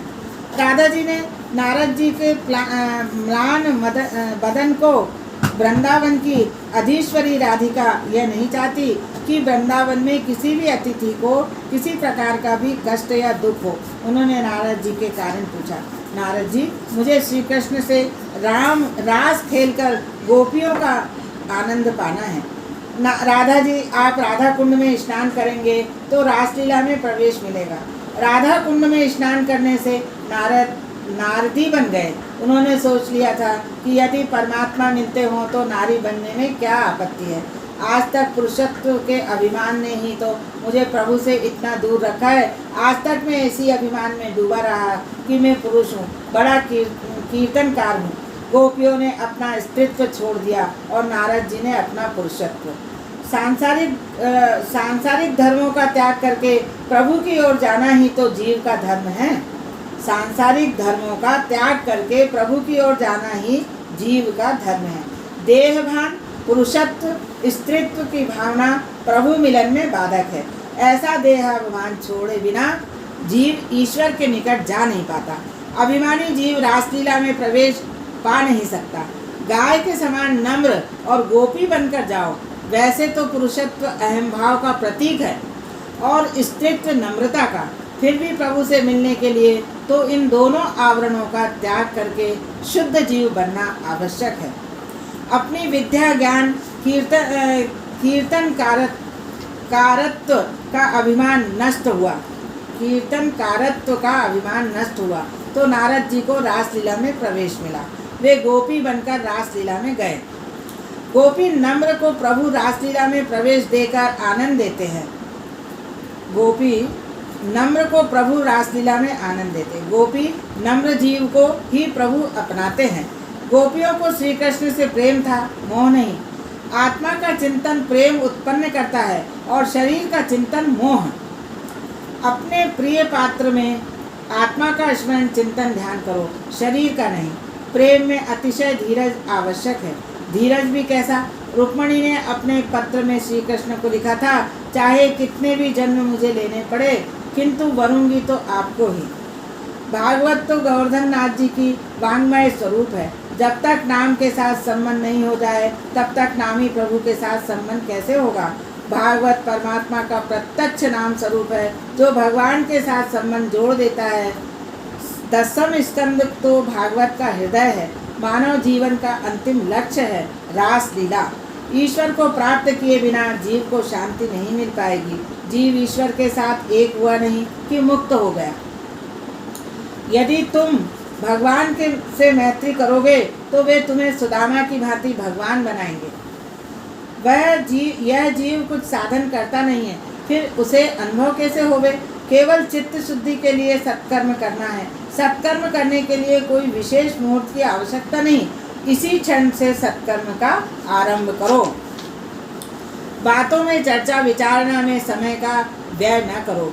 विचार में समय गंवाओगे तो आचार के लिए समय कहाँ से लाओगे? आज तक रुपए पैसे के पीछे भागते रहे, अब जरा भगवान के पीछे भी तो दौड़ो। भगवान तो आनंद स्वरूप है। उन्होंने अपने आनंद के लिए नहीं, गोपियों को आनंद दान करने के लिए रासलीला अनुष्ठित की थी। गोपियों को परमानंद मिला। जीव और ईश्वर का मिलन हुआ। परमात्मा के साथ मिलन हो जाने के बाद भी साधना तो करते ही रहना है। साधन करने से कई सिद्धियां मिलेंगी और परमात्मा भी। साधन न छोड़ा जाए। अंतिम सांस तक मन का कभी विश्वास नहीं करना। यदि स्वयं भगवान सेवा और जप बंद कराना चाहें तो उनसे भी कह देना, नाथ मैं आपकी सेवा सभी आज्ञाओं का पालन करूंगा, किंतु जप सेवा नहीं छोड़ूंगा। जीते जी सेवा की समाप्ति नहीं है। जप सेवा यानी भगवान का नाम लेते ही रहूंगा। जीते जी सेवा की समाप्ति नहीं है। सेवा तो अंतिम सांस तक करनी ही पड़ेगी। अंत तक नियमित रूप से जप सेवा कीर्तन करते रहो। थोड़ी सी साधना कर लेने पर मनुष्य को सिद्धि मिलती है। उसके वचन सच होने लगते हैं। सिद्धि के साथ प्रसिद्धि और लोगों की भीड़ आती है। ऐसा होने पर गर्व और अभिमान हो जाता है और अभिमान लाता है पतन। साधुओं को कई बार उनके शिष्य चापलूसी करके बिगाड़ते हैं। मेरापन आते ही साधना उपेक्षित होता है।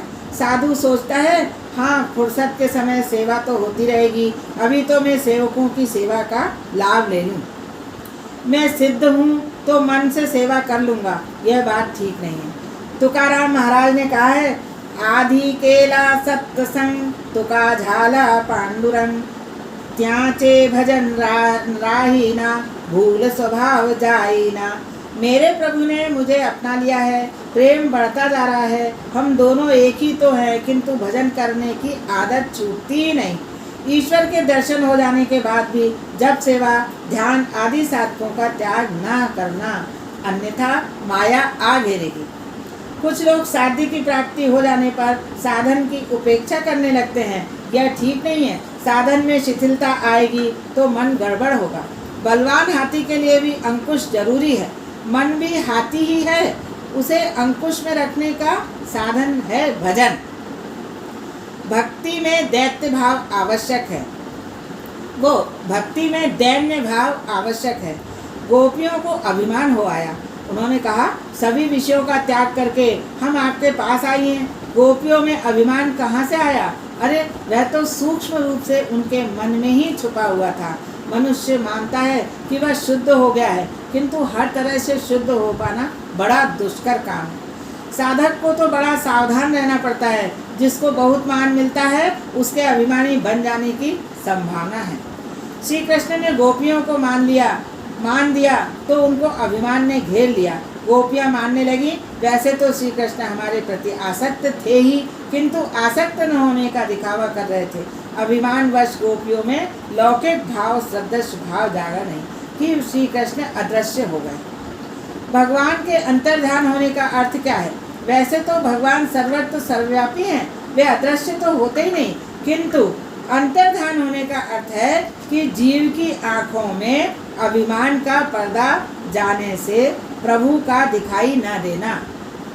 गोपी जीव अभिमान से फूल गया तो श्री कृष्ण अदृश्य हो गए। ब्रजवासी मानते हैं कि उस समय श्री कृष्ण ने पीताम्बर का घूंघट डाल लिया था। सो सखियां भ्रम में फंस गई कि यह भी एक सखी ही है। परमात्मा तो सर्वव्यापक है। गोपियां उनकी बाहर ढूंढ रही हैं, रास मंडल में नहीं। भगवान को तो अपने हृदय में ही ढूंढना है। जीव को अज्ञानवश कुछ सूझता ही नहीं है। अज्ञान के कारण जीव अपने आप को भूला जा रहा है। अज्ञान के कारण जो नहीं हो वह दिखाई देता है, और जो है वो दिखता नहीं है। परमात्मा से साक्षात्कार होने पर भी सावधान रहना।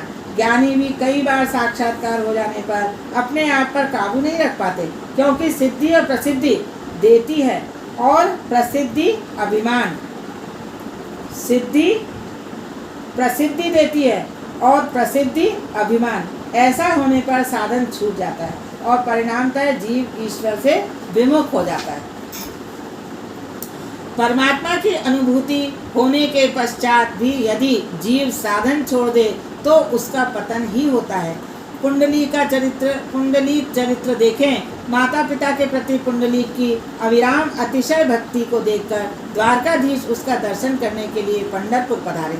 पिता और माता कुष्ठ रोग से पीड़ित थे और चिड़चिड़े स्वभाव के हो गए थे। पुत्र बड़ी लगन से सेवा करता था, फिर भी वे उसका अपमान ही करते रहते थे। फिर भी पुंडलीक बड़ी नम्रता से उनकी सेवा करता रहता था। भगवान ने आंगन में आकर पुंडलीक को पुकारा, पुंडलीक, तेरी मातृपितृ सेवा से प्रसन्न होकर मैं तुझे दर्शन देने आया हूँ। पुंडलीक, भगवान, इस समय तो मैं उनकी सेवा ही में लगा हूँ, सो कुछ देर आप बाहर ही प्रतीक्षा कीजिए। सेवा से निवृत्त होकर मैं आपसे मिलने आऊँगा। पुंडलीक मानता है कि माता पिता तो भगवान से भी बढ़कर हैं। उनकी सेवा की तभी तो भगवान उससे मिलने आए हैं। जब साधन हाथ में है तो साध्य कहाँ जाएगा। सुख संपत्ति मिलने पर भी भगवान का भजन नहीं छोड़ो। यह तो भक्त ही है जो भगवान से भी प्रतीक्षा करा सकता है। माता पिता की सेवा पूरी कर लेने के बाद पुंडलीक बाहर आकर भगवान से मिला। उसे प्रत्यक्ष परमात्मा मिले, फिर भी उसने साधन नहीं छोड़ा। यदि साधन छूट जाएगा तो प्रभु अंतर्ध्यान हो जाएंगे। रास के समय गोपियों के मन में अभिमान आया और श्री कृष्ण अदृश्य हो गए। अभिमान जागते ही साधन उपेक्षित हो जाता है। गोपियों ने सोचा कि वैसे तो कृष्ण हमारे सौंदर्य पर लुब्ध थे, किंतु अनासक्त होने का दिखावा कर रहे थे। भगवान अंतर्ध्यान हुए। वे वहीं थे, किंतु गोपियाँ उन्हें देख नहीं पाती थीं। भगवान तो उनके हृदय में समा गए थे, किंतु गोपियाँ उन्हें बाहर ढूंढ रही थी। ईश्वर को जाने और आने की क्रिया का बंधन नहीं है, वे तो सर्वव्यापी हैं। वैसे ईश्वर आपके निकट आए तो हैं, किंतु वासना के आवरण के कारण वे दिखाई नहीं देते। ईश्वर सभी के हृदय में है, फिर भी सब उन्हें क्यों नहीं देख पाते। जीव जब तक भगवान की ओर देखता नहीं तब तक वे उसकी सुध नहीं लेते। भगवान सभी जीवों से कहते हैं, मैं तो तुम्हें अपनाने के लिए तैयार हूँ, किंतु तुम भी मेरे पास आओ। यदि स्त्री, वस्त्र, धन आदि तुम्हें आनंद देते हैं तो उनके वियोग से तुम्हें दुख भी तो होगा। तुम्हारा आनंद स्वाधीन होना चाहिए, पराधीन नहीं। पराधीन आनंद दुखदायी होता है। दृष्टि को अंतर्मुख करो और परमात्मा को अपने हृदय में ही निहारो। केवल एक भगवान ही आनंद रूप है, यह सारा विश्व तो दुख रूप ही है। गीता ने भी इस संसार को अनित्यम असुखम कहा है। वियोग का अर्थ है विशिष्ट योग, बहिरंग में वियोग और अंतरंग में संयोग। गोपी का मन श्री कृष्ण में है और वृत्ति कृष्णाकार होने के कारण अंतरंग में संयोग और बहिरंग में वियोग है। सखियां वन के पत्ते पत्ते और फूल फूल से कृष्ण का पता पूछ रही हैं। कहीं मेरे श्याम सुंदर को तो नहीं देखा, कोई तो बताओ। वियोग के कारण गोपियां ऐसी बावरी हो गई कि उन्हें यह भान भी नहीं रहा कि वह फूल पत्ते वृक्ष तो जड़ है, बोल नहीं पाते। व्याकुल गोपियां श्री कृष्ण की लीलाओं का अनुकरण कर रही हैं। विरह व्याकुल गोपियों की दशा तो देखिए। वे कहती हैं, अरे सखी, मैं ही तो कन्हैया हूँ। जीव का प्रभुमय हो जाना ही तो ध्यान और भक्ति की पराकाष्ठा है। फल भी ध्येय करते करते संसार का विस्मरण हो जाता है। ध्यान में तन्मयता हो जाने पर मेरापन मिट जाता है और ध्याता ध्यान तथा ध्येय एकाकार हो जाते हैं। यही तो मुक्ति है। गोपियाँ श्री कृष्ण का चिंतन करते हुए कह रही हैं, अरे सखी, मैं ही कृष्ण हूँ। पहले गोपियाँ अपने आप को कृष्ण की दासी कहती थीं। पहले दासो हम था, अब कृष्णो हम हो गया। ध्यान में तन्मयता में के होने पर गोपियाँ सभी में श्री कृष्ण का दर्शन करने लगी। सभी में ईश्वर का अनुभव करने वाला स्वयं भी ईश्वरमय हो जाता है। उस गोपी का मुख भी श्री कृष्ण के मुख सा तेजस्वी हो गया। जिस व्यक्ति का जीव सतत ध्यान करता है, उसकी छायाकृति उस व्यक्ति के मुख पर झलकने लगती है। एक गोपी ने बाल कृष्ण का रूप लेकर काली नाग का दमन करना चाहा। दूसरी गोपी नाग बनी। पहली गोपी उस नाग बनी हुई गोपी के सिर पर चढ़ गई और कहने लगी, रे दुष्ट काली, चला जा यहाँ से। मैंने दुष्टों का दमन करने के लिए ही तो जन्म लिया है। यह तो रास की कथा है। साधारण वक्ता या श्रोता इसका अधिकारी नहीं है। सुखदेव जी के दर्शन मात्र से स्वर्ग की अप्सराओं का काम नष्ट हो गया था। सुखदेव जी ने अप्सराओं में स्त्रीत्व का नहीं, ब्रह्म का ही दर्शन किया था। ब्रह्म ज्ञानी तो सुलभ हो सकता है, किंतु ब्रह्म दृष्टि रखने वाला महात्मा मिलना अशक्य है। जिसकी दृष्टि में से काम नष्ट हो चुका है और जिसे देहभान भूल चुका है, लंगोटी तक छूट गई है, वैसे महायोगी सुखदेव जी का इस कथा से वक्ता है।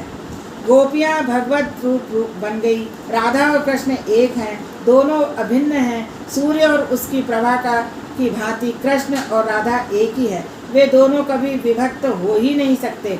विरह तो लीला मात्र है। अंतर ध्यान होने के समय श्री कृष्ण ने राधा जी को भी साथ में लिया। चलते चलते राधा जी थक गई। उन्होंने श्री कृष्ण से कहा, मुझसे अब चला नहीं जाएगा, मुझे कंधे पर बैठा कर ले चलो। स्कंधारोहण कराने के बहाने उस माननी को एकाकी छोड़ कृष्ण अंतर्धान हो गए। राधा जी का अभिमान हटाने के लिए कृष्ण ने यह लीला की थी। वैसे तो राधा जी को अभिमान हो ही नहीं सकता, यह तो लीला है। अभिमानी तो जीव ही हुआ करता है। अभिमान आते ही जीव बीच में लटक जाता है। मनुष्य का शत्रु अभिमान अपने साथ कई और दुर्गुणों को भी ले आता है। अभिमान के कारण जीव दुखी होता है। दैन्य आना सरल नहीं है। जब मनुष्य गुमान में होता है, तब कर्कश शब्द उसे भड़का देता है। ईश्वर के ही चरणों में बसे रहो कि जिससे मन में कोई भी विकार उत्पन्न न होने पाए। राधा जी का श्री कृष्ण ने बड़ा आदर किया। अपने साथ ले गए तो राधा जी को अभिमान हुआ। बहुमान होने पर जीव बहुत अभिमानी होने लगता है। मान धन मिलने पर तो और भी नम्र बनना चाहिए। बहुमान, बहुत मान जिसको मिलता है वो अभिमानी हो जाता है। मान और धन मिलने पे आदमी को नम्र बनना चाहिए। कृष्ण अंतर्धान हो गए। राधा जी पछताने और रोने लगी। हे नाथ, हे प्यारे, दर्शन दीजिए। प्यारे दर्शन दीजो आय, तुम बिना रहो न जाय। जल बिन कमल चंद बिन रजनी, ऐसे तुम देखा बिन सजनी। आकुल व्याकुल फिरो रैन, दिन बिरह कलेजो खाय। दिवस न भूख नींद नहीं रहना, मुख सू कहत न आवे बैना।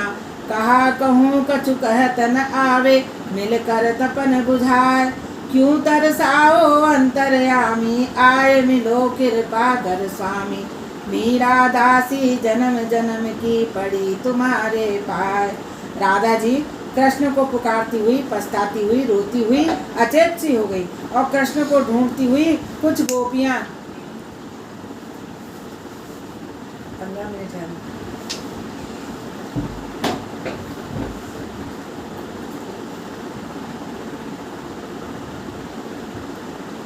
गोपियां इधर आ गईं, कुछ गोपियां इधर आ गई। राधा जी को अचेत पाया। ज्ञान मार्ग में ध्यान प्रधान है, भक्ति मार्ग में भगवान का गुणगान भजन कीर्तन प्रधान है।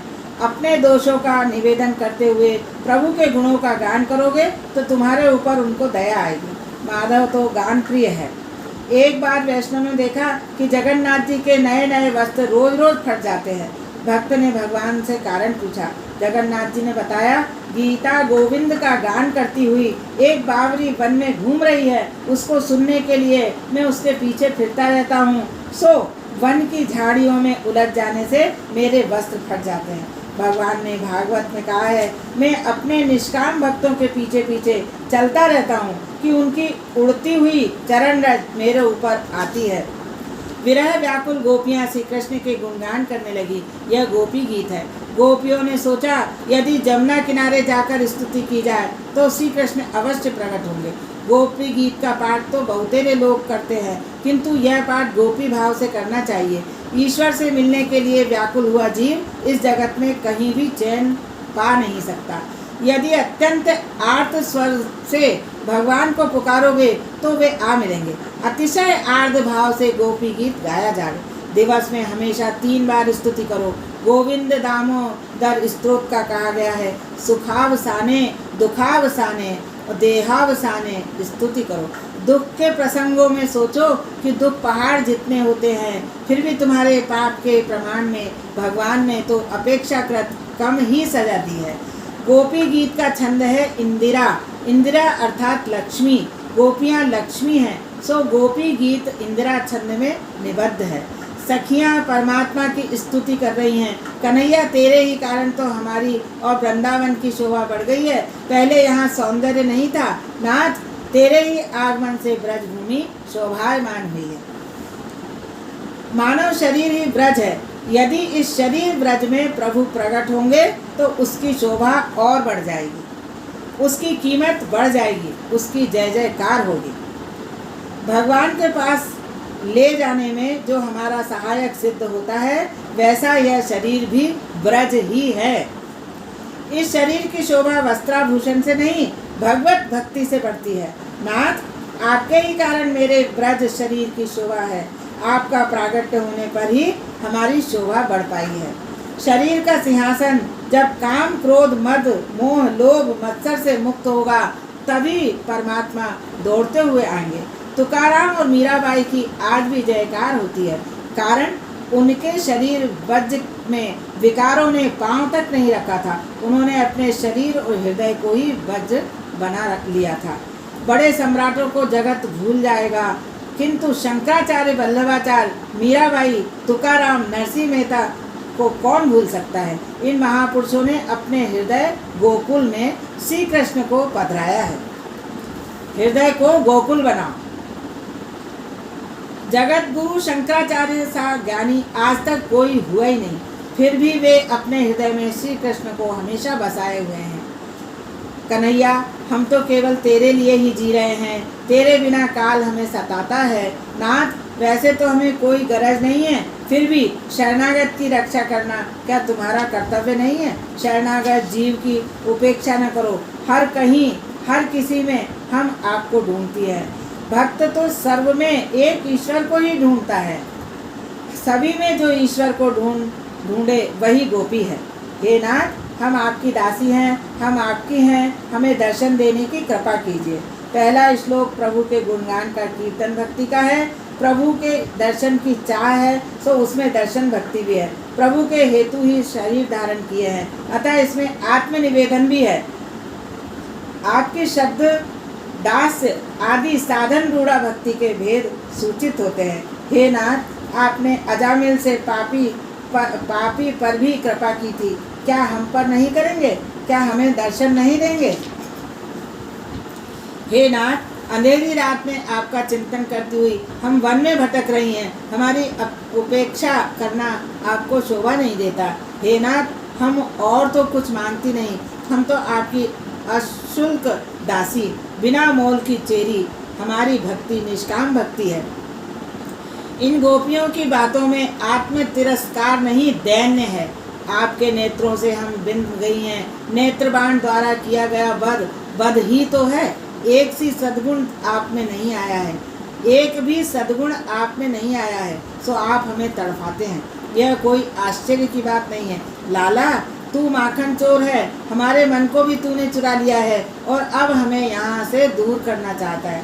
कन्हैया, मैं तो चोर हूँ।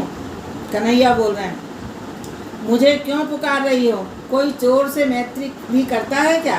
गोपियाँ बोली, चोरी करने के लिए ही तो हम तुझे पुकार रही हैं। तू तो चोरी करता ही है, तेरी आंखें भी चोर ही हैं। विषासक्त यमुना जल से, अजगर रूपी अघासुर से, इंद्र की वर्षा से, बिजली से, बवंडर से, दावानल से, वृषभासुर से, व्योमासुर आदि अनेक संकटों से, सभी प्रकार के भय से तुमने बार बार हमारी रक्षा की है। फिर कन्हैया, आज तू क्यों निष्ठुर हो गया? यदि हमें मारना ही था तो उन आपत्तियों से हमारी रक्षा क्यों की? कन्हैया, क्या अब हमारी रक्षा करने का उपकार नहीं करेगा? तूने काली नाग, अघासुर, बकासुर आदि राक्षसों से हमारी रक्षा की थी और आज यह बिरहासुर हमें मारने चला है। हम उस काली नाग के विष से भी यह विरह विष अधिक दाहक है। अब तो सहा नहीं जाता। दर्शन दे कान्हा, दर्शन दे। यदि हमें मारना ही था तो पहले प्रेम दान क्यों दिया था? यदि दर्शन नहीं देगा तो मैं लोगों से कह दूंगी, कन्हैया नंद यशोदा का पुत्र नहीं है। मैं जानती हूँ तू कौन है। कन्हैया, जरा मुझे भी तो बता कि मैं कौन हूँ। कन्हैया बोलते हैं, जरा मुझे भी बता मैं कौन हूँ। सखियाँ, ज्ञानी भक्त है, ज्ञानी है सो परमात्मा के स्वरूप को भली भांति जानती हैं। वे कहती हैं, हम आपको जानती हैं और जानकर ही प्रेम करती हैं। न खलु गोपिका नंदनो भवान खिल देहि नामंतरात्म कृद्रक विखन सार्थितो विश्वगुप्ते सख उदेयवान सात्वताम कुले। आप सभी के हृदयों के अंतर्यामी रूप से विराजमान नारायण हैं, समस्त शरीरधारियों के हृदय में बसे हुए साक्षीभूत हैं। कन्हैया, क्या इच्छा है तुम सबकी? गोपी, हे कांत, हे प्यारे, आपके वरद हस्त ऐसे शक्तिमान हैं कि हमारे अभिमान को दूर कर सकते हैं। आप अपना मंगलमय हस्त हम सबके मस्तक पर रखिए। इस 5वें श्लोक का तात्पर्य शरण भक्ति है। इसके पहले से श्लोक में प्रभु के महात्म्य का वर्णन है। भगवान महान, समर्थ, अप्रतिम, प्रभावी हैं। ऐसी प्रतीति होने पर हृदय उनकी शरण याचना करे, यह स्वाभाविक है। जीव शरणागत भाव से उनको अधिक पहचान सकता है। प्रभु प्रेम के मार्ग पर गोपी आगे बढ़ती हुई शरण याचना करती हैं कि सभी प्रकार के भयों से हमें मुक्ति मिले। श्री कृष्ण बोले, इतनी सारी सखियों में से मैं किस किस के सिर पर हाथ रखूं? समय भी बहुत लगेगा, सो मैं पहले दूसरे भक्तों के काम निपटा लूं, फिर तुम सबको स्पर्श लाभ दूंगा। गोपी बोली, नहीं कान्हा, उनका काम बाद में कर लेना, पहले हम ही पर कृपा कर। हम तेरी हैं, तू हमारा है, तुझ पर सबसे पहला अधिकार हमारा ही है। तू ब्रज जनार्तिहन है, ब्रजवासी के दुखों का नाश करता है। अन्य भक्त तो ब्रजवासी है नहीं। कन्हैया, हम एक ही गांव की वासी हैं, सो तुझ पर पहला अधिकार हमारा है। तेरा अवतार तो हम ब्रजवासियों के उद्धार के लिए हुआ है। ब्रज भक्त किसे मानेंगे? ऐसा गोकुल, मथुरा, वृंदावन में रहने वालों को ही नहीं, ऐसा नहीं माना जा सकता। जो निह साधन भक्त है वे ही ब्रज भक्त हैं। साधन करते हुए भी साधन से कभी तृप्त न होना ही निह साधनता है। ऐसी भक्ति करने वाला हर कोई ब्रजवासी है। हमारे पाप पर्वत से भी अधिक है और साधन अल्प है।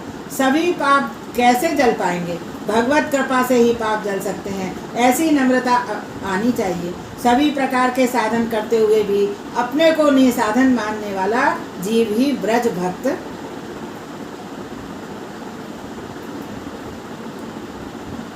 है। दीन हृदय ही ब्रज भक्त है। कन्हैया, तेरे और भक्त तो कुछ न कुछ साधन करते ही होंगे। वे तो योगी, ज्ञानी और कर्मनिष्ठ होंगे। उनको तो किसी न किसी साधन का अवलंबन है। हम तो निरावलंबन हैं। अब तो तेरे ही सहारे हैं। हम तो गांव की अनपढ़ गोपियां हैं, तू ही हमारा आधार है। जीव निराधार बन नहीं पाता, अतः वह भगवान को पा नहीं सकता। गोपियां तो ध्यानादि सब कुछ करते रहने पर भी यह मानती हैं कि वे कुछ भी नहीं कर पाती। ऐसी भावना रखने वाला ही ब्रज भक्त है। साधन की अकड़ रखने वाला भक्त ब्रजवासी हो नहीं सकता। कन्हैया, हम तो यह भी नहीं जानती कि तेरा ध्यान किस प्रकार किया जा सकता है। गांव की अनपढ़ अबला हम तेरी शरण में आई हैं, हम नेह साधन हैं, तुझ पर पहला अधिकार हमारा है। सभी साधन करने पर भी जिसे साधन का अभिमान न हो वही नेह साधन भक्त है। सत्कर्म और साधन से अभिमान बढ़ता है, अतएव सत्कर्म और साधन की पूर्णाहुति में मंत्र बोला जाता है। मंत्रहीनम क्रियाहीनम। साधन करो किंतु हृदय में नम्र बनो। हृदय जीव कृष्ण को पसंद नहीं है। मैं तो निराभिमानी हूँ, ऐसा मानना और कहना भी अभिमान है। जब हृदय नम्र बनता है तब हर कहीं भगवान के दर्शन हो सकते हैं। तेरा अवतार ब्रज भक्तों के लिए ही है, सो तेरा परम सुंदर सांवला मुख कमल हमें दिखा। श्री कृष्ण गोविंद हरे मुरारी, हे नाथ नारायण वासुदेवा, गोविंद मेरी यही प्रार्थना।